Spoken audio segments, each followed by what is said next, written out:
All right, we're going to continue with 2.3. Go ahead and add the intermediate value theorem into your notes. So if f is continuous on the closed interval ab and k is any number between f of a and f of b, then there's at least one number c in that closed interval ab such that f of c is equal to k. So go ahead and write that down. Also, go ahead and take some time to take all of that in.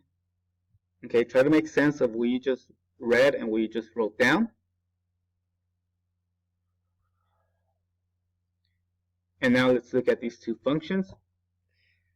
Okay, here on the left, we have a continuous function. Remember that we know a function is continuous if we are able to take our pencil and trace it without having to lift our pencil.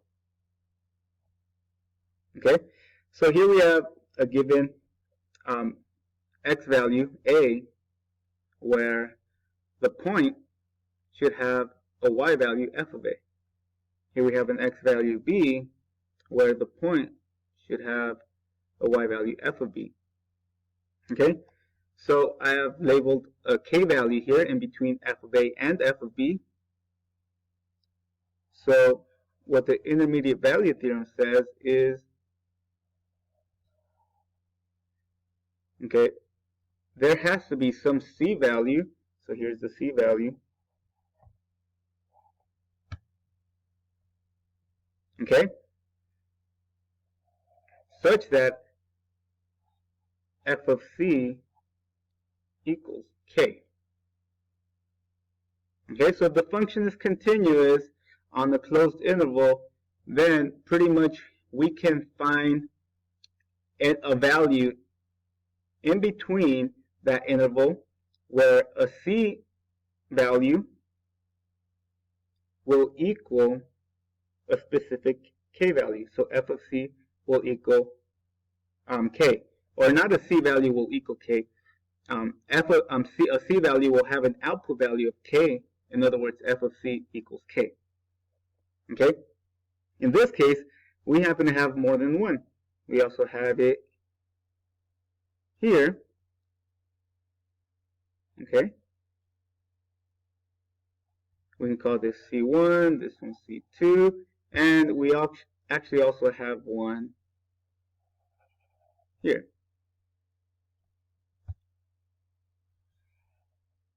So if this line keeps on going, we'll have another one. We'll have 3.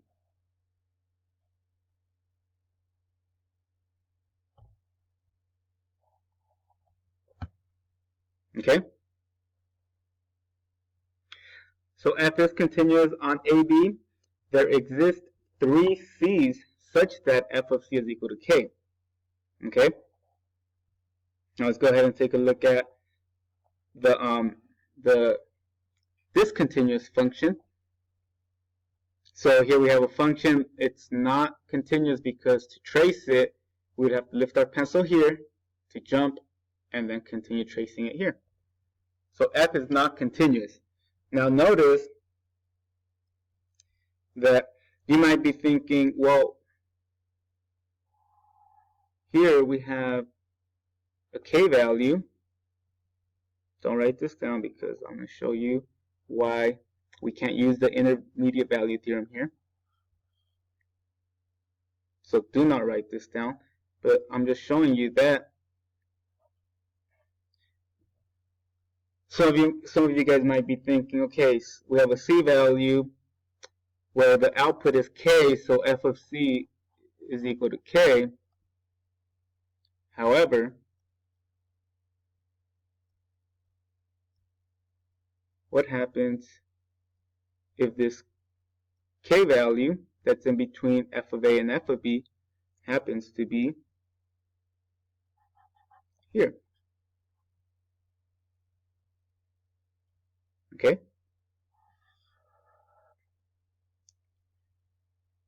There is no c value here. There is no c value here where f of c is equal to k. Okay? So pretty much when a function is not continuous, we cannot assume that there is a C value that exists where f of c is equal to k, okay, we can't use we can't apply the intermediate value theorem. Okay? So let's go ahead and write that down. There are no c's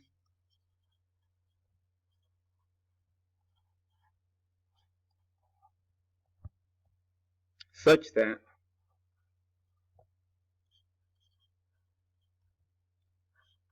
f of c equal k.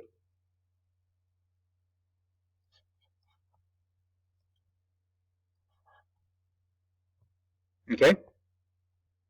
So let's try this example. Use the intermediate value theorem to show that f of x equals x squared plus x minus 6 has a root in the closed interval from 1 to 3. Then find that root. So before we can even apply the intermediate value theorem, we need to confirm that the function x squared plus x minus 6 is continuous. Okay, so think about that. Is this function continuous? Pause this, think about it. And if you remember from the last video, you will remember that I had you guys write this little note.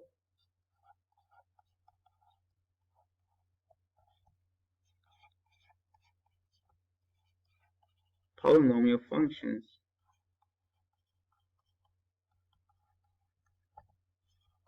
are always continuous.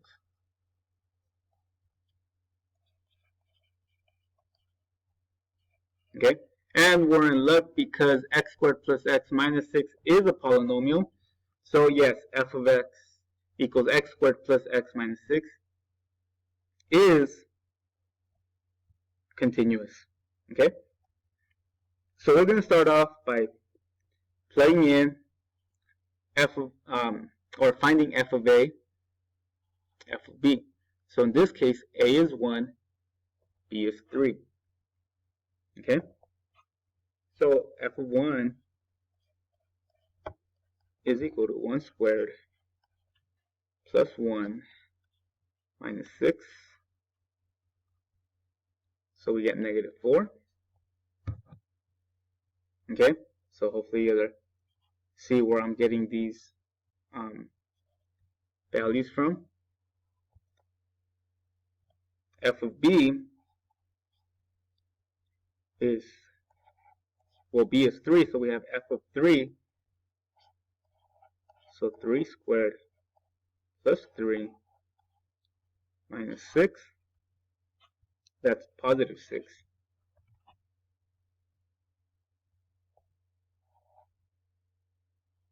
Okay, so what we're saying is we pretty much have we know that there's at least one c value in between 1 and 3, okay, because a root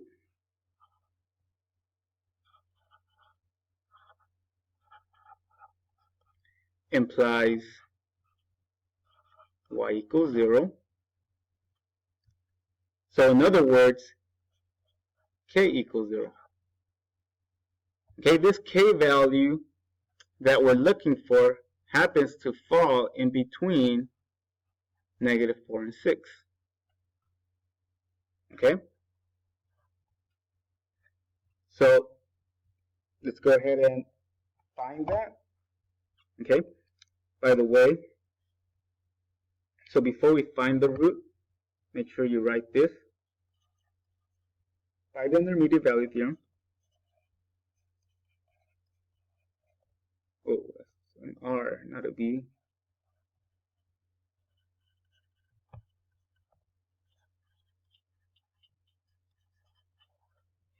There is at least one C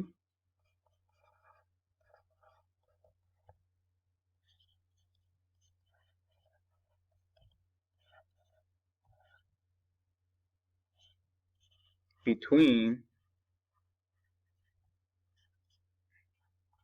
x equals 1 and x equals 3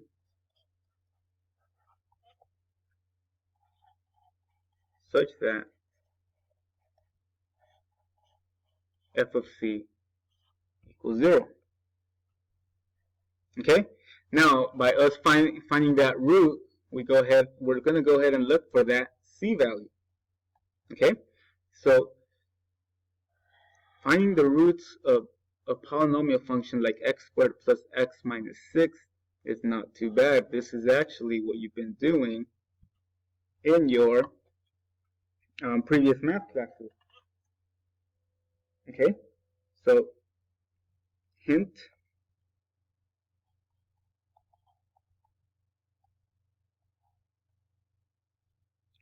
to find the root,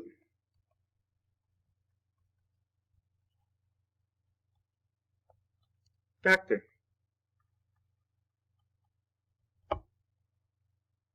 Okay, it's a quadratic function, so factoring will help. Okay, if it's not factorable, we can use a quadratic formula and so on.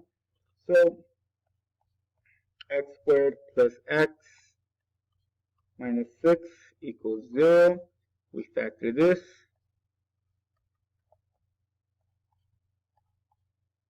3, 2. 1 positive, 1 negative. So x equals negative 3. X equals 2. Are both of these our answers? Think about that. Okay. Hopefully you know that this is, or you've realized that x equals 2 is the only answer that we can obtain, because x equals 2 falls in the interval. Okay, and that interval that we were talking about was the interval of 3. Okay, so how does the graph of that look like? Okay, it's just a parabola, x squared plus x minus 6. And if we zoom in to 1, 3, okay, the interval, this is the interval that we're talking about.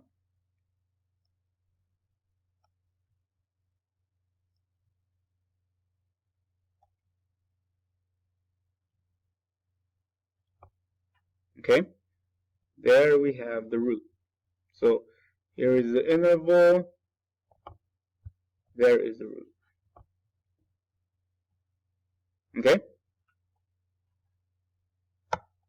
so what I want you guys to do now is try this one.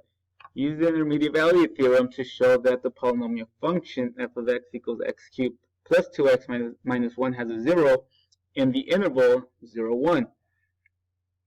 Okay, so try to do it on your own. I don't have enough time to work this out. So you guys try it and we'll discuss it in class.